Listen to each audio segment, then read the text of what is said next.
Can everyone hear me okay? All right. Well, thank you, and we're glad that we are starting our first official lunch of the 2014 Academy. And we are joined by some great guests today. We have some members of our Advisory Council who have joined us today. The Advisory Council helps in determining the mission and certainly the goals of each Academy year, and we're very fortunate to have these individuals involved with us. We've got Sara Martinez-Tucker, who you will be fortunate enough to hear her speak this evening for dinner. And she and Ronnie Sidvent are the co-chairs for the Advisory Council, and Mr. Wolfgang Niedert as well. Thank you for being with us. And of course, our guest speaker today is Mr. Raul Romero, who is on our Advisory Council as well. And Subiendo certainly would not be possible without their leadership and dedication to supporting everything that we do. So please join me in thanking them for their involvement.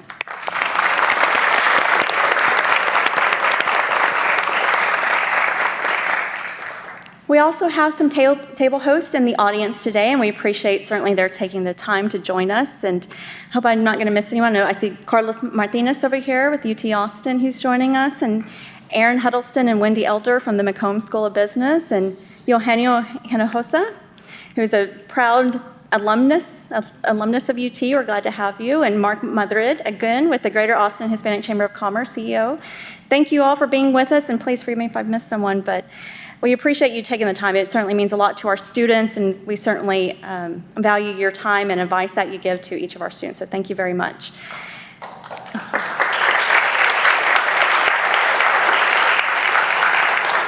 As you know, we've been soliciting volunteers from each of our groups to take on the responsibility of introducing our keynote speakers. And we have from Team Giraffes, Mr. Arian Garcia from Eagle Pass, who will be up to the mic, please, to introduce our keynote speaker. Thank you, Arian. Thank you. Oh, all right. Good afternoon. Can y'all hear me? Whoa. All right.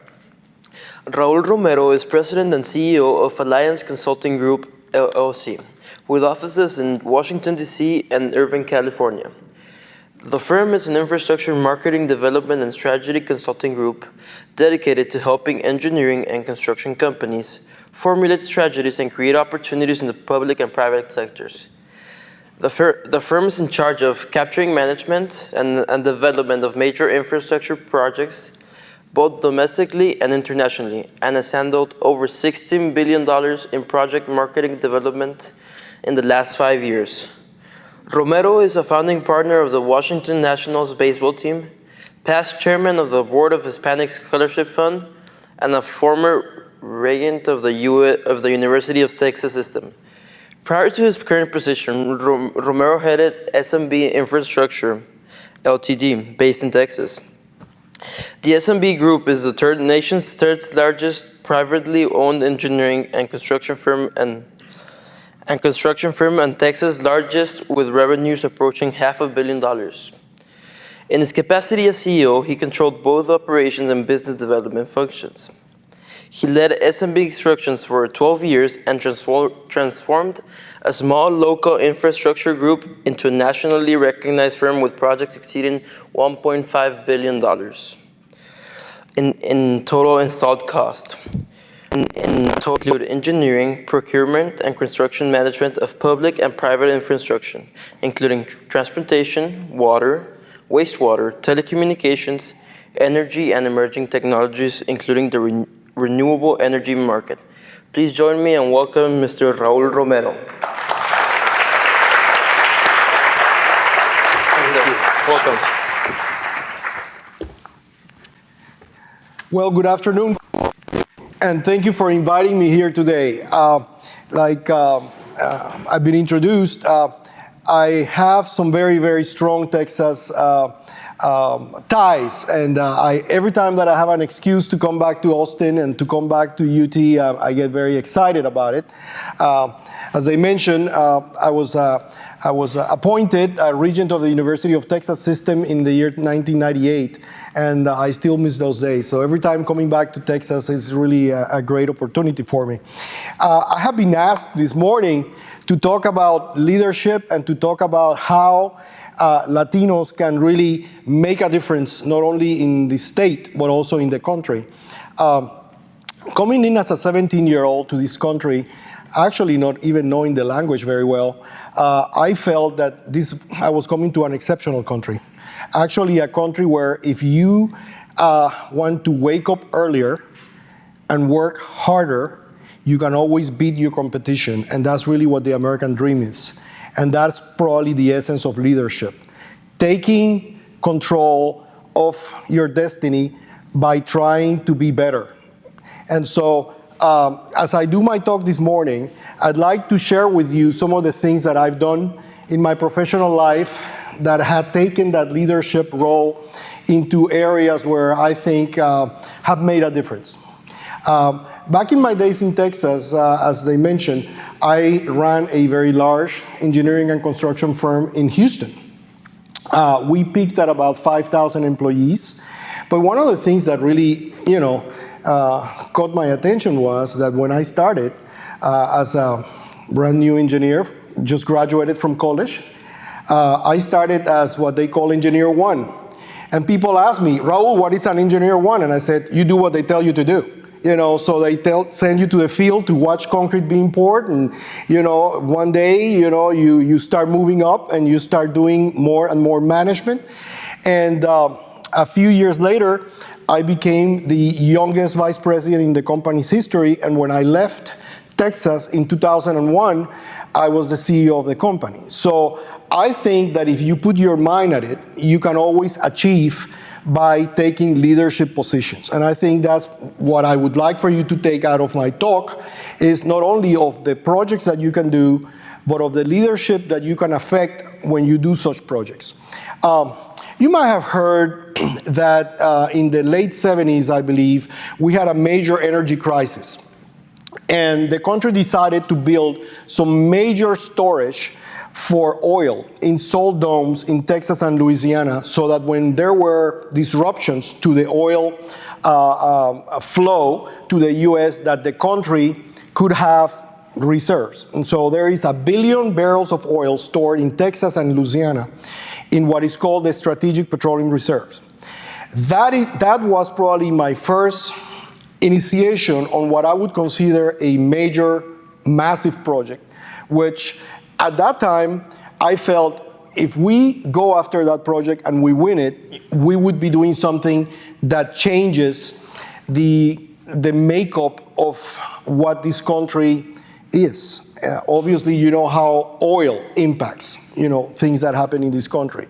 That was a domestic project. I thought when we finished that project that there probably couldn't be anything bigger than we could do, or that I could do. And in the year 2001, as I have mentioned before, I moved out of Texas. I had to give up my regent seat at the University of Texas system. I think that was probably one of my saddest moments. As you know, when you move out of the state, you become a resident of another state, and then you cannot continue in that role. So as I went to Washington, D.C., and I formed my firm, I started pursuing major multinational projects. And little did I know that a few years later, I was going to have the role of leading the pursuit of what at that time was the world's largest infrastructure project. And every story you hope that has a good ending, and so the good ending is that we actually ended up winning it, because you love to pursue something, but you love it a little bit better when you win it. And so my firm in Washington was hired to put together a team to pursue the Panama Canal expansion. And that's the project that I'm going to show you some information today. Shown in here is the rendering of what the project is. And I'll give you a little bit of information of the project itself. My first role was to put together a world-class team so that we could go out and win it. So I went to Spain and I found one of the top 5 engineering and construction companies in Spain to be part of the team. And that's SACIR, SYB. I went to Milan in Italy and I found the #1 company for water systems in the world. As you know, the canal is a water project.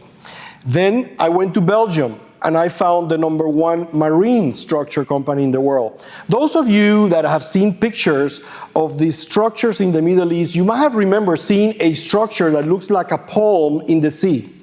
It's a dredging project that Jean de Nul out of Belgium has done, and that they are the #1 marine company in the world. And then I went to Panama because all construction is local. And CUSA is the largest construction company in Panama, and I tied them into the project. Then, knowing the canal real well, I went into Denver and found the #1 water designer in the world, in Montgomery Harsa Watson, and put together a team in Italy to design the gates, Cimolai in Venice. Venice is probably one of the places that knows flooding the best, okay? Because they deal with it all the time. And then in South Korea for the valves. So we put together a world-class team because we felt that this was a world-class project that we needed to have a world-class team for. So what is the project?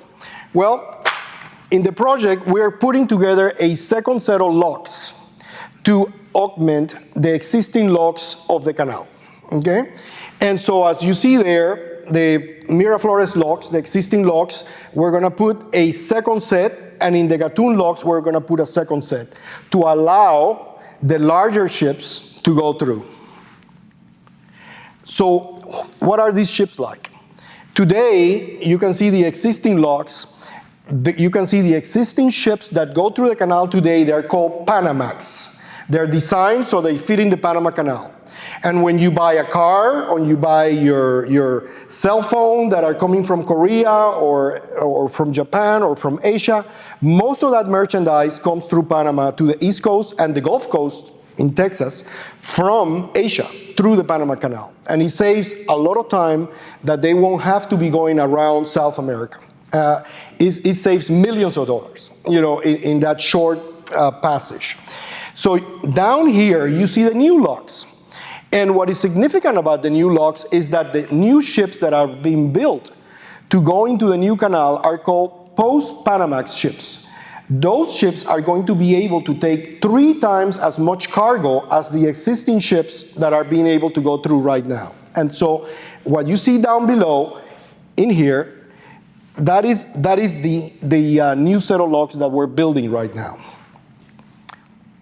One of the good things that we're doing, sitting with one of our students, that she was talking about being interested in the environment. When the original canal was built in 1914, well, at that time, you know, they probably were not as, you know, as tough on the environment as we're now.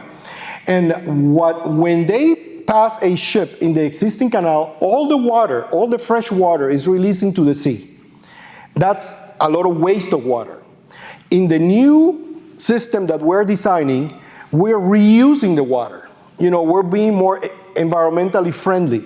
So actually, the new canal, even though the ships are larger and the volumes are larger, is using 80% of the water that the old canal was using. So I think this is a project that is very environmentally friendly because it also cares about how the resources are used. The schedule. 5 years, we started we won the project in 2009. We started up in 2010, and we should be finishing in the last quarter of 2015. The Panama Canal will be about 100 years old at that point, and so it will be an anniversary of sorts.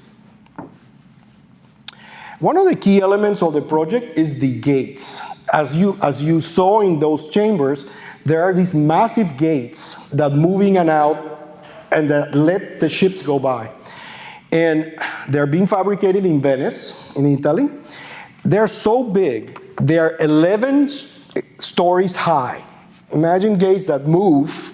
Imagine an 11-story high building that will go in and out. They're being fabricated and assembled in Venice, and they're being shipped to Panama on special ships, 4 at a time. And they are so huge, they go into the ship that is actually a ship that is being fabricated just to take them from Venice to Panama. They sink in the ship, they go through the Atlantic, and they are then unloaded in Panama for placement. And I think that's probably one of the, as a matter of fact, the project was $3.2 billion, and the gates alone is $800 million. So it's a major element of the project. Okay, so I think this is one of the slides that I like the most because this gives you an idea of the size and the magnitude of the project. You see the pyramids in Egypt, and you see a 20-story, a 20-floor building, okay? The Pacific Lock and the Atlantic locks that we're building are close to 3 times the amount of concrete of the pyramids of Egypt, okay? Or it would be about 500 20-story buildings. That is how much concrete we're pouring. We are actually fabricating the concrete in in a concrete batch plant that we assemble in Panama. And this is now the largest concrete batch plant in the Western Hemisphere. It's actually pouring about 500,000 cubic meters a month. You know, it's an immense operation. 12,000 people, 12,000 employees.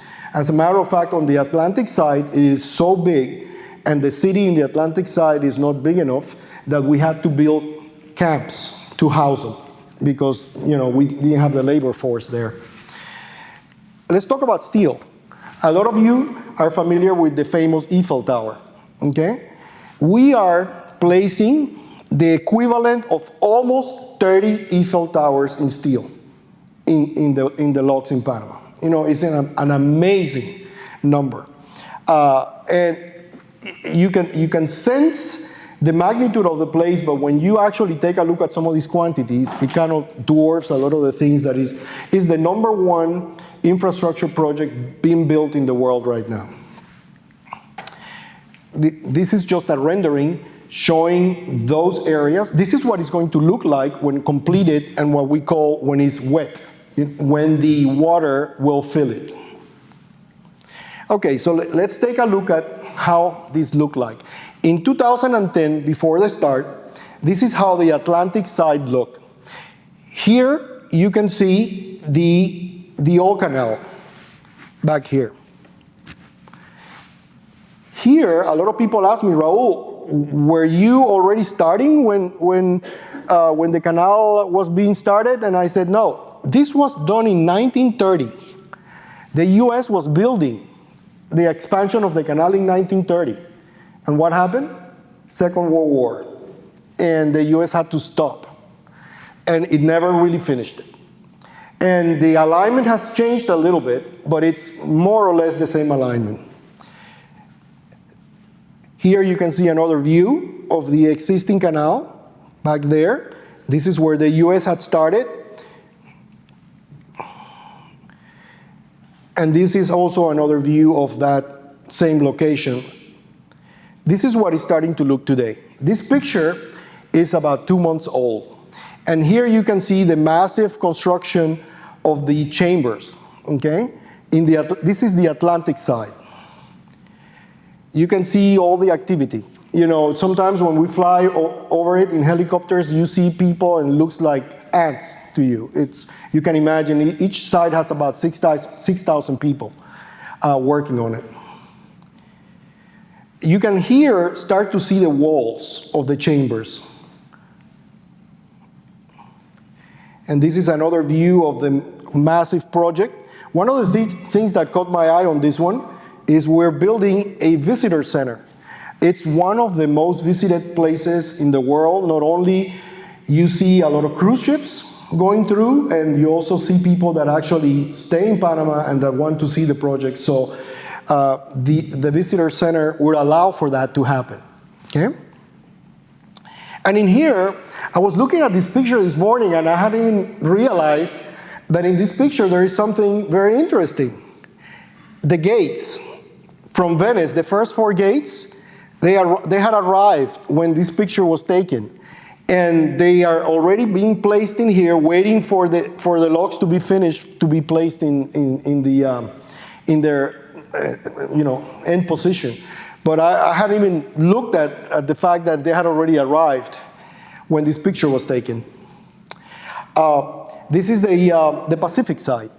Very similar to the Atlantic side. You know, you can see in this slide, you can see the existing canal back here, the area where the US had started in the 30s, and then you will see the progress from this.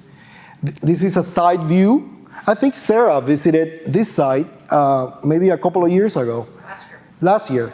And it's progressing nicely. You can see here the existing entrance to the canal, and you see here what is going to be the entrance to the new set. That is another view of the progress on those chambers. And this is the end of the chamber, and from here we're going to connect by a new channel with a dam in between the new channel and the old channel, so that the two channels converge. This is a little bit, gives you a perspective of, you know, the depth of the chambers as they're being built. It's about, like I said, about 2 months old picture. When Leticia called me about doing the show, I asked them that I wanted to have something recent. And when you're doing a $3.2 billion project, you probably ask something and they give you more than you wanted. They sent me a report that was 1,100 pages. And so I had to really sift through it just to, what can I show? Obviously, I cannot show 1,800 pages. And so this also gives you another view of the aerial situation. And so what we're hoping is that we're going to open it in the last quarter of 2015, which is next year. The post-Panamax vessels are already all being fabricated. And so the maritime industry is really eager to have this started. Some key issues here. The Panama Canal is like a toll road. So the closer we can actually open, the sooner we can start charging. In the old canal, the ships would pay an average of $350,000 to go through once. Okay? So you can imagine the new ships are going to pay 3 times that much because they're 3 times bigger, and you pay by tonnage. Okay? Another interesting fact is the Panama Canal takes no credit cards. No credit. It's all cash. So you get in line, you have 40, 50 ships that pass a day. You see a long line of ships lined up in the Pacific and the Atlantic. They have sent their reservations in. They have to wire their money cash before they can get in line. And you can bid to get in front of others. Okay? So that's how, when people say, well, with this big investment, the total investment is about $5 billion. Would this big investment pay off? And my answer is, well, it's one of the world's biggest cash cows. And so, you know, it's been really a pleasure to work on a job that really actually makes such a difference in the world that world commerce moves. I think these are the kind of projects that you as a matter of fact, as present Latino leaders could really actually get to do. Most people ask me, what is the difference between you and another Latino kid working or living in the state? I said, you know, the difference really is education. As a matter of fact, thanks to my involvement with Sarah Martinez-Tucker, I got very, very involved with the Hispanic Scholarship Fund.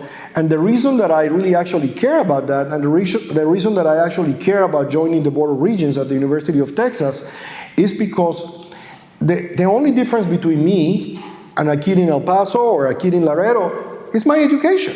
I get to do these things because I took the time to go to college, because I took the time to graduate, and then because once I got out, I wanted to make a difference. And I say it again. When you wake up earlier and stay longer to beat your competition, you can really make a difference. And so I really thank you for inviting me today. I see a lot of eager faces to learn, and I'd like to, I guess I'm supposed to open it for some questions, Leticia? All right, thank you.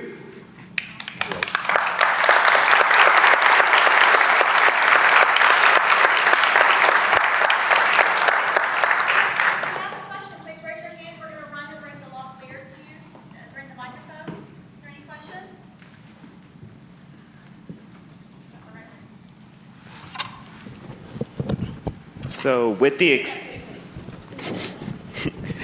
with the expansion of the Panama Canal, has there been an equal expansion on the ports along the Gulf and Atlantic to meet the need of these larger ships passing through?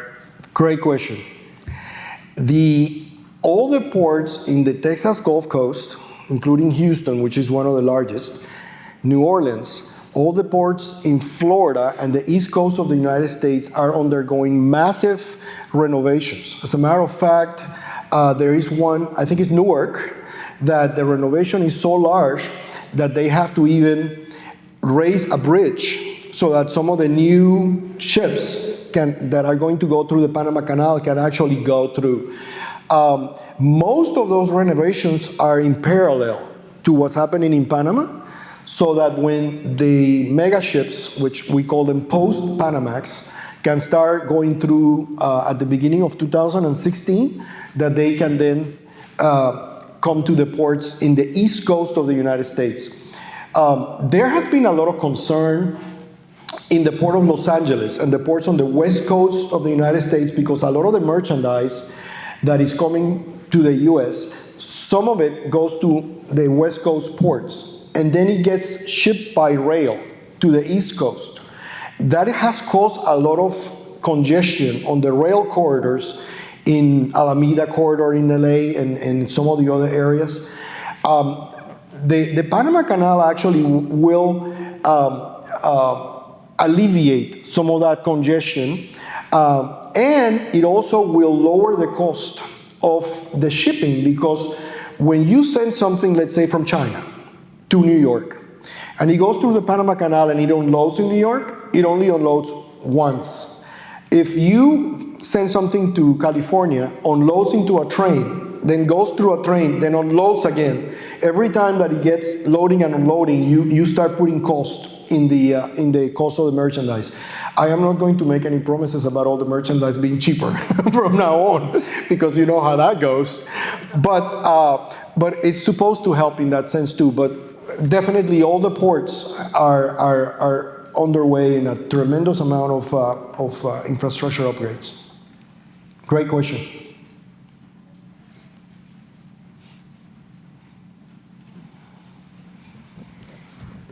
Oh, hello, my name is Mauricio Aguilar. I was going to ask you, like, what about if there's, tropical storms or floods? Like, is there a backup plan for that? Like, yeah, another great question. It goes back to why Panama and why is the canal in Panama. I'll tell you a quick story, which is really interesting. The canal, when the canal was being built, there was two finalists to build the canal, Panama and Nicaragua, okay?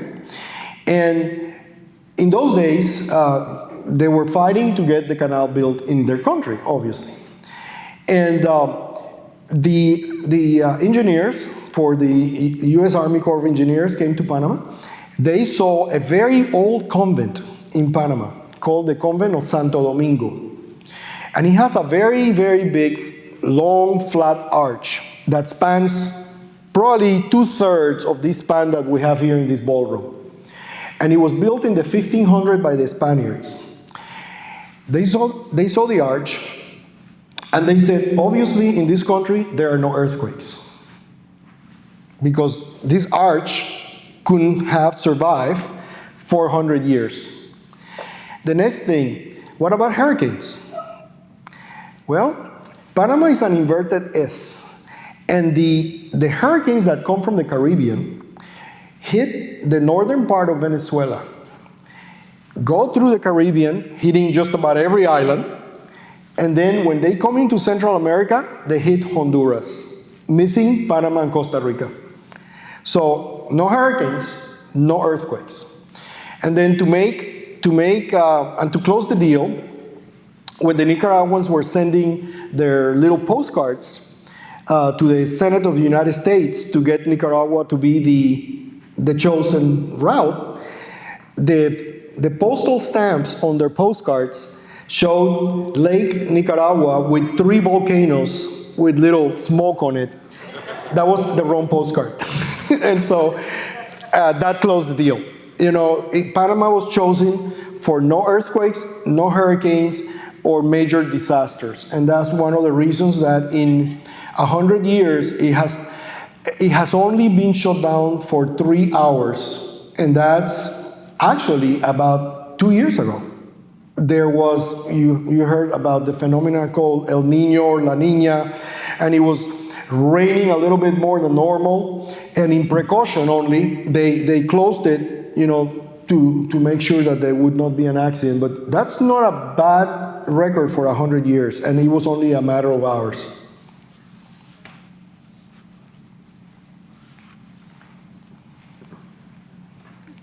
Good afternoon. My name is Vanessa Escobar. So I have a question. Instead of actually constructing a new canal, why didn't the United States just finish the old one that they started in the 1930s? Well, you know, what they said was that the U.S. wanted to do it in the 1930s, and that the Second World War hit, and then Congress decided that the war was such an expense, and it was such a priority that they couldn't dilute themselves as a country in building, you know, the Panama Canal was one of the biggest engineering wonders of the century. When the United States went to Panama in the turn of the century, President Roosevelt decided to build the canal in Panama. It was a major undertaking. I mean, the French had failed. They didn't fail because of engineering. They failed because they were all dying out of malaria. When the U.S. got to Panama, they said, we cannot build this canal unless we do sanitation. I mean, I was talking to the good friend here talking about health, and you know, the Panama Canal could not have been built had it not been for a young doctor by the name of Gorgas discovering that malaria was transmitted by mosquitoes. So they went to Panama, they discovered, you know, why people were dying, and they started getting rid of all the water ponding. They built aqueducts in Panama so that water would not stand, and so mosquitoes can be eradicated. And once that happened, then the workers didn't die. So the French, people say, oh, the French failed. They built the Suez Canal and they couldn't build Panama. They were bad engineers. And I said, no, they were bad doctors. They did not realize that the first issue was keeping people alive, you know, and so that was, you know, that was behind that. And so it's back to why the U.S. didn't finish. It was an economical reason more than anything. I mean, it was such a big undertaking. The U.S. was very consumed by the war, and they decided, well, you know, we'll pick it up later, but they never did.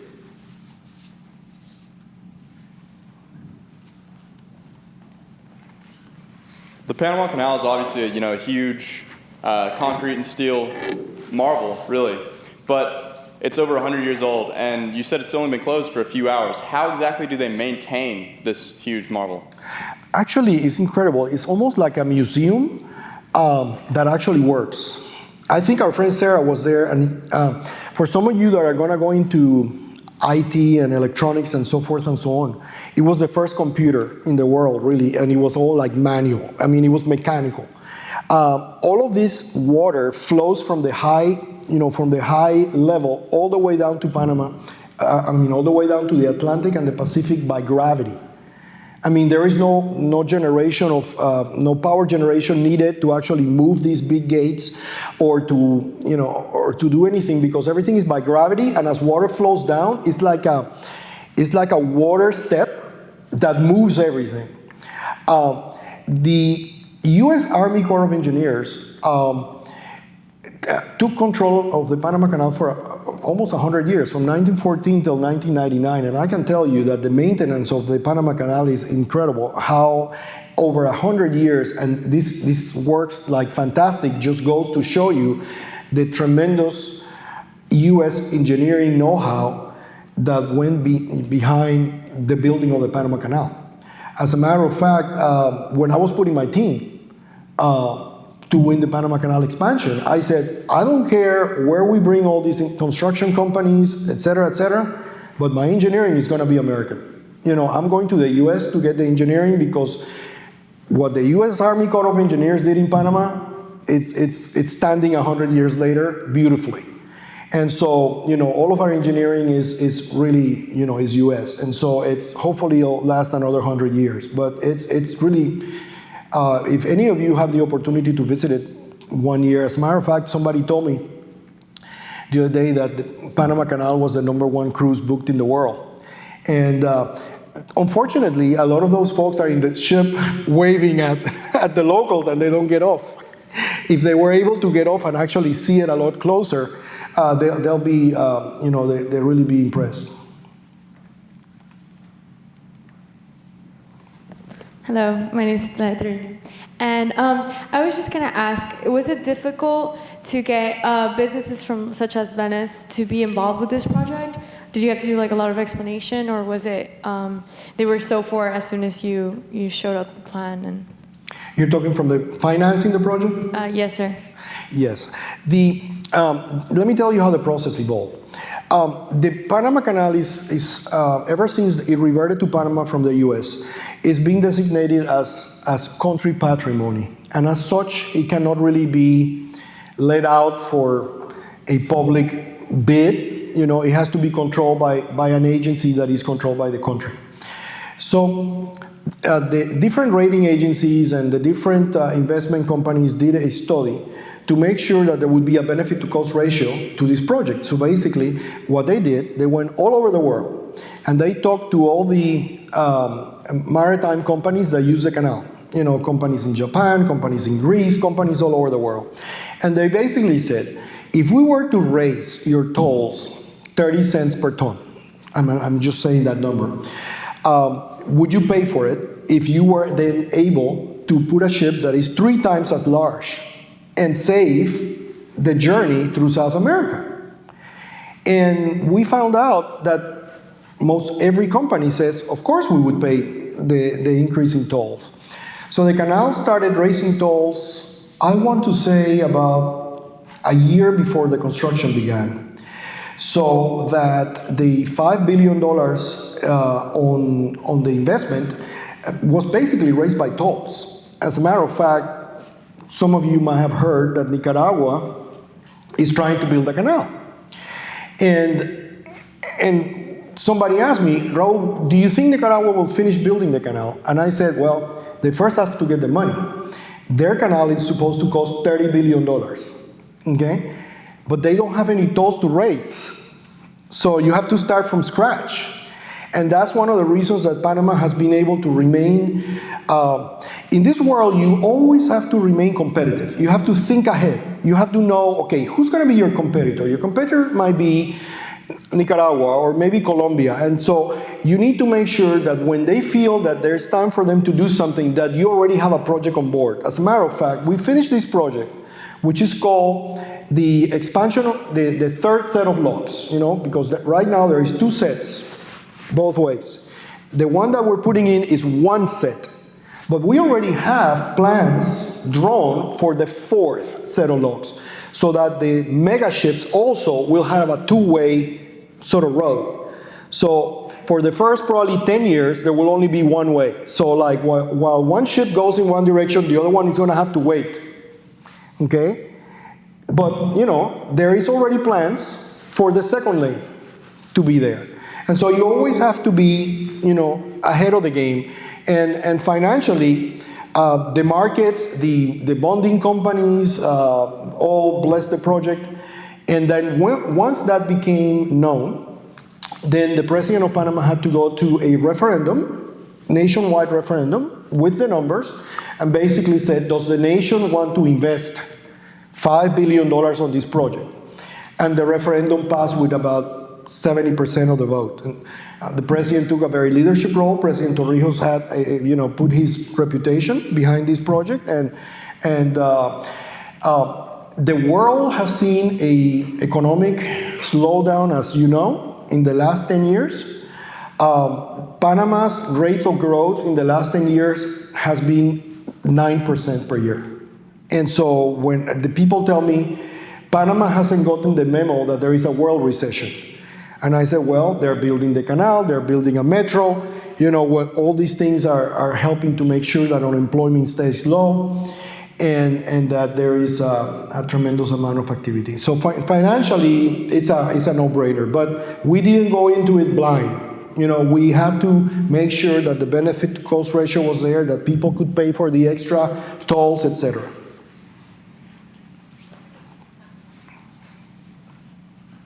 Hello, my name is Musa. I have 2 questions. They're basically kind of linked together though. This is a great project and whatnot, but and it's gonna generate a lot of profits. Where is that money going? And who owns this Panama Canal? The Panama Canal is owned by the Republic of Panama. And the Canal Authority is being given the country of Panama $1 billion a year from their profits. And 80% of the profits go to education. So they go to new schools, scholarships. As a matter of fact, there is a program in Panama to where like the top 10% of the students that graduate from high school, they get an automatic scholarship. That comes from the Panama Canal.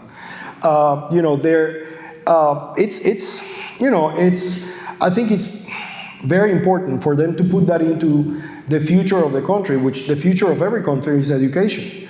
And so not only does it help, with the educational attainment of Panamanians, but it also helps with some of the building of for example, Panama has a terrible traffic problem, and the canal has been able to put enough money into the coffers of Panama to be able to finance a new metro system so that, workers in Panama, which before had to be 2 hours trying to get from their homes to their work, now can take the first metro in Central America and get to work in half an hour. And so that's quality of life. That's more time you can spend with your children at home, and you're not cutting buses, waiting for transfers, etc., etc.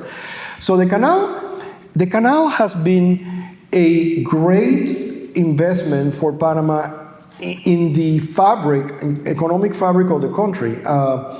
There was a report a few months ago that said that Panama, because of the canal, had achieved now the second highest income per capita in Latin America, second only to Chile. And Panama has no oil. So, a lot of the countries that rank high is because they have oil or they have mining. Chile, for example, has a tremendous amount of mining. Panama doesn't have mining has very little mining, and now somebody told me that there were rumors that Panama have found oil, and I'm like, my God, like they need something else. But I think it's a very important question, because how do you put back your profits from such a project is probably one of the most important elements of. As a matter of fact, this is one of the reasons that the referendum passed with such high numbers. How are you going to spend the money that you make? And so I think it's about 80% goes to education.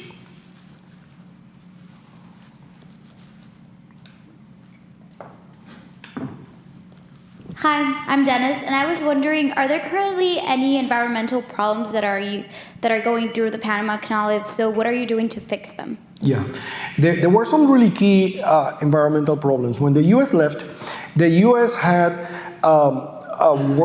done a lot of military exercises in Panama, and there were, unexploded mines. That was a major issue. That had obviously the canal. Actually, when the canal project was moved forward, one of those areas, I wish I had the slide, I could show you, all of that was an area of unexploded ordnance, and all of that was backfilled to the point that no longer is a problem. One of the major issues had to do with actually doing the canal the way we did it was a real good environmental solution. Because as you saw those water saving basins. You know what that meant? Not only that we're using less water, but it was also that we didn't have to do more dams and flood many more areas. Not only was that important for the environment, but also it was important for some of those villagers that live in those areas that might have been flooded. You know, that's not really nice if they come to your house and they say, guess what? We need more water, so we're gonna flood your area so that we have a lake to have more water. One of the most interesting things that I saw in building the canal when they started is like, you know, sometimes you think they go through extremes, but sometimes it's almost like amusing. I don't know if Sarah got to see that, but when they started excavating, you know, cleaning the brush, you know, Panama is very tropical. And I saw a lot of workers actually saving like crocodiles, you know, like taking them out of the existing areas and putting them like on some of the other rivers, etc. You know, there's not a day that go by that they don't find, you know, the crocodiles, the monkeys. I mean, all kinds of, wildlife. And one of the beautiful things, you probably have heard about the Smithsonian Tropical Institute. The Smithsonian Tropical Institute stayed in Panama to ensure that the environment was going to be protected as this project was moving forward. As a matter of fact, had that not been a point, the World Bank and the major banking institutions that are backing the loans would not have lent the money for the project, because we needed to do something that was environmentally sustainable so that we would not be creating an environmental problem. And a lot of people say, why does Panama continue to build this canal with steps? Why don't they do like a Suez Canal, you know, like a sea level canal? It's because of environmental reasons. Because if Panama had a sea level canal, you would then be moving water from the Atlantic to the Pacific and vice versa, and that's not how God intended. You know, the two oceans are separate, and if you start interchanging them, you will really cause environmental problems. And Panama flows the water from the lakes down into the oceans, but the oceans never come in contact with each other, which is very important to the environment. So,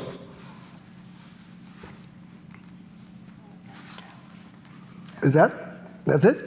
Well, thank you very much. I hope you enjoy the talk, and I hope you have a productive day. All right, thank you. If you can stay right here, real quick, we're going to have a student bring you something. Thank you so much. It's really fascinating, isn't it? It's a huge project, and we're so proud to have you joining us, so thank you very much. On behalf of the students, we've got Marla Lopez who'd like to present you something Great. to our class.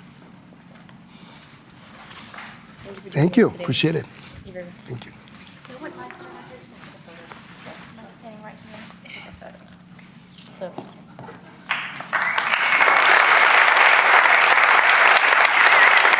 Thank you. Appreciate it.